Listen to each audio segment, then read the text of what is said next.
You're listening to The Bible Guys, a podcast where a couple of friends talk about the Bible in fun and practical ways. Hey everybody, welcome to The Bible Guys. My name is Chris. And I'm Jeff. And we're The Bible Guys. Yay! Today we're talking about some of the trials that Jesus starts to go through, these sham trials before his crucifixion. Yeah, because he was just arrested last podcast, and so he ends up going through a series of events, being questioned by Annas. He's going to be questioned by Caiaphas, and so today it's only John that records him being questioned by Annas. That's correct. But before we jump into that, we have a Stump the Pastor segment. Yes. This is written by Patrick G. And hi, Patrick G., by the way. Thanks for listening. And by the way, I said by the way twice in a row, if you do want to write in a question, you can definitely write in and just email us at info@thebibleguys.com, and we would love to consider your question for a future episode. Yes. So here's the question. I'll let you take a stab at this, Jeff. When we die, where do we go before the final judgment? That's a good question. Who asked that question? Patrick G. Thanks, Patrick. Good question. Yeah. I mean, that's a really, really, really good question.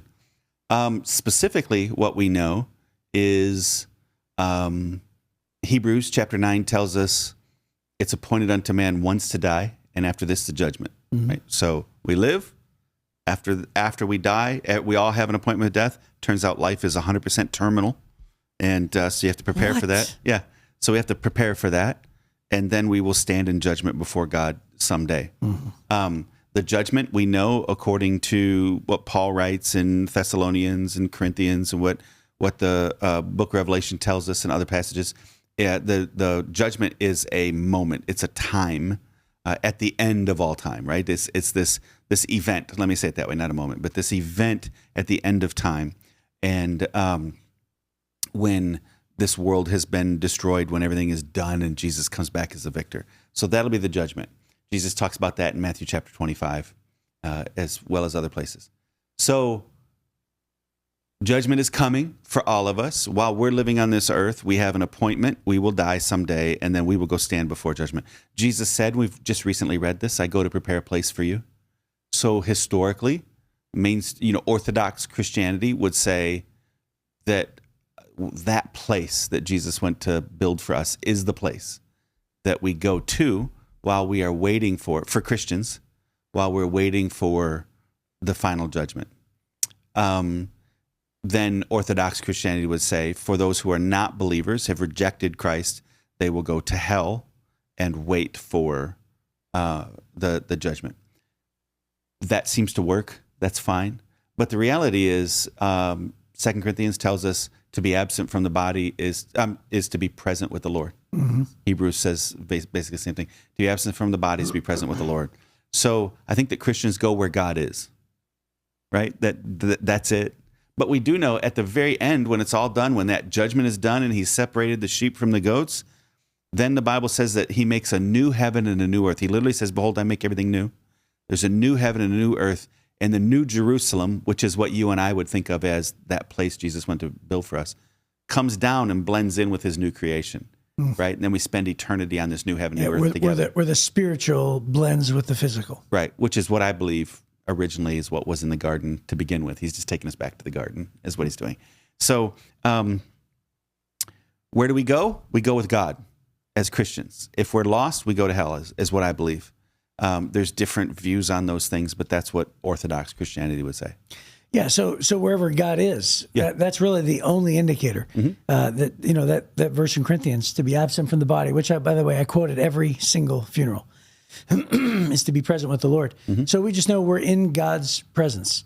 So the idea of where in heaven, unfortunately, the Bible says that not the half has been told. That's what Jesus said. Right. Not the half has been told about heaven. Did you know that Jesus actually talked considerably more about hell than he did even about heaven? Yeah. So there was not a lot given about specifics. But hey, where God is, I'll take that. That's right. Right. That's right. That's right. Like, hey, that's a good place to be. So I imagine that wherever that is, we'll be safe. So it's not one of those things to be afraid of. It's interesting. Paul does not unpack, when he writes about heaven, he doesn't unpack the mechanisms or the specifics so much about heaven. But he does say this in 2 Corinthians chapter 5, verse 6. He says, so we are always confident, even though we know as long as we live in these bodies, we're not at home with the Lord. For we live by believing and not by seeing. Yes, we're fully confident, and we would rather be away from these earthly bodies, for then we will be at home with the Lord. So Paul is saying, hey, I have a lot of confidence in this. This isn't something to be afraid of. This is something to be confident that when we leave these bodies, we'll be at home with the Lord. So where are you going to be? You'll be at home with the Lord. That's great. Right? And I believe that then is consistent with what Jesus said. I go to prepare a place for you in my Father's house, right, is what he says. So I think that's what he's talking about there. Home is a great word, isn't it? Mm-hmm. Yeah. Come home. That's a good question, Patrick. Thank you, sir. And again, if you want to write us in comments, questions, we'd love to hear them. Yeah. All right. Well, hey, we're going to move on and we're going to segue into John 18. And actually, there's this is the only recording. Annas questions Jesus, and apparently he's the first to do so, even before Caiaphas, but only John records this. Right. So here's what it says. John 18, verse 12. It says, so the soldiers, their commanding officer, and the temple guards arrested Jesus and tied him up. First, they took him to Annas, the father-in-law of Caiaphas, the high priest at that time. Caiaphas was the one who had told the other Jewish leaders, it's better that one man should die for the people. Simon Peter followed Jesus, as did another of the disciples. The other disciple was acquainted with the high priest, so he was allowed to enter the high priest's courtyard with Jesus. Peter had to stay outside the gate. Then the disciple who knew the high priest spoke to the woman watching at the gate, and she let Peter in. The woman asked her, you're not one of the man's disciples, are you? No, he said, I'm not. Because it was cold, the household servant and the guards had made it a charcoal fire, and they stood around it warming themselves, and Peter stood with them, warming himself. Inside, the high priest began asking Jesus about his followers and what he'd been teaching them. And Jesus replied, everyone knows what I teach. I've preached regularly in the synagogues and in the temple where the people gather. I've not spoken in secret. Why are you asking me this question? Ask those who heard me. They know what I said. Then one of the temple guards standing nearby slapped Jesus across the face. Is that the way to answer a high priest?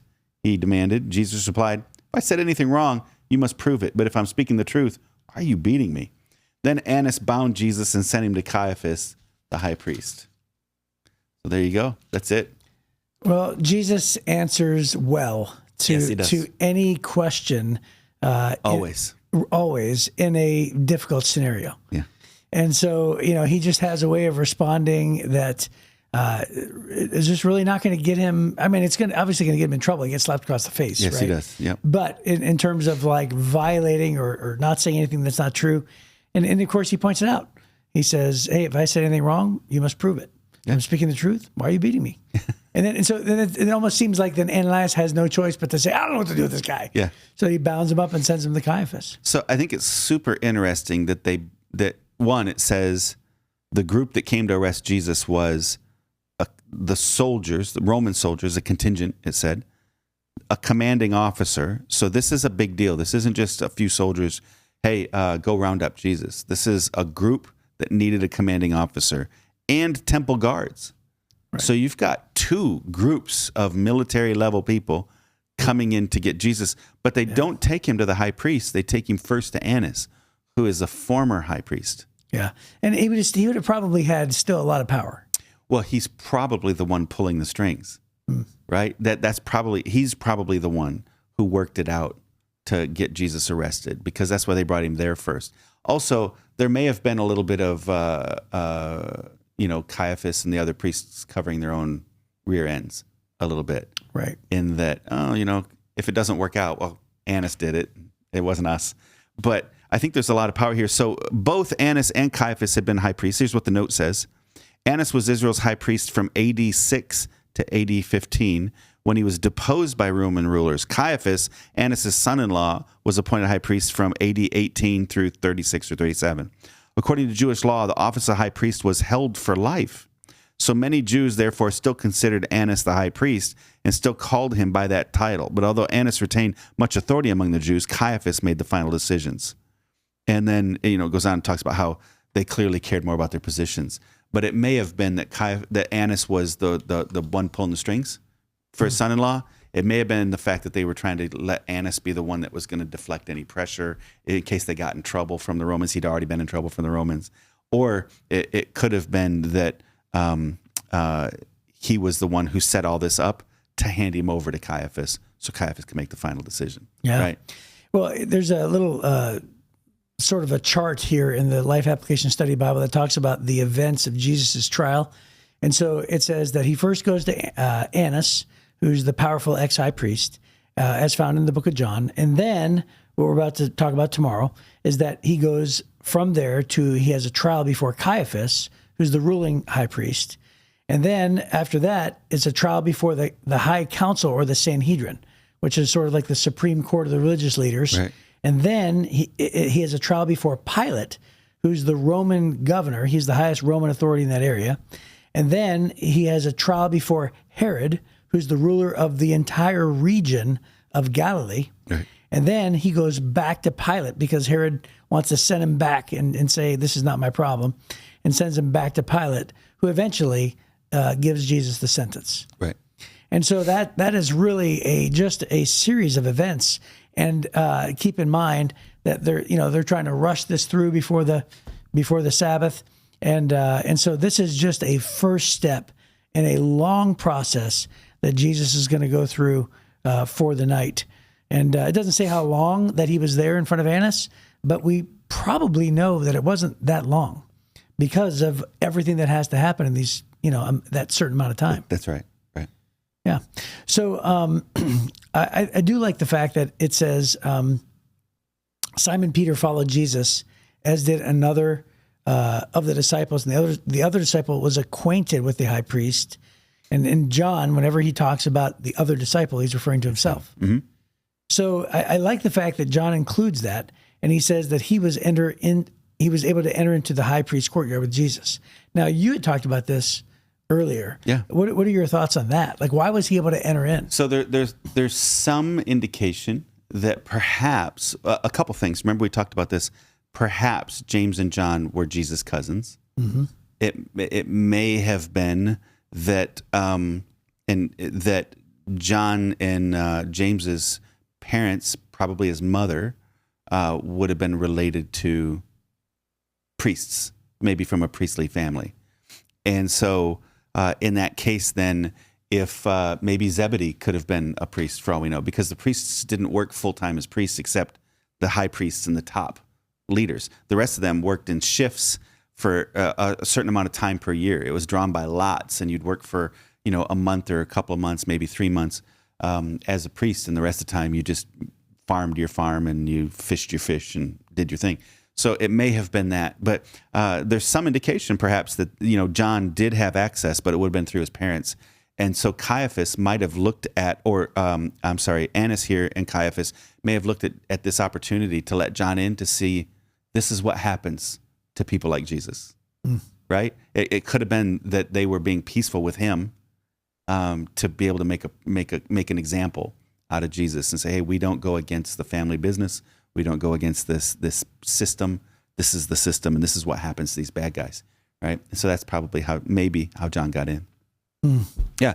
So the Bible doesn't say those things specifically. You got to piece all the pieces together.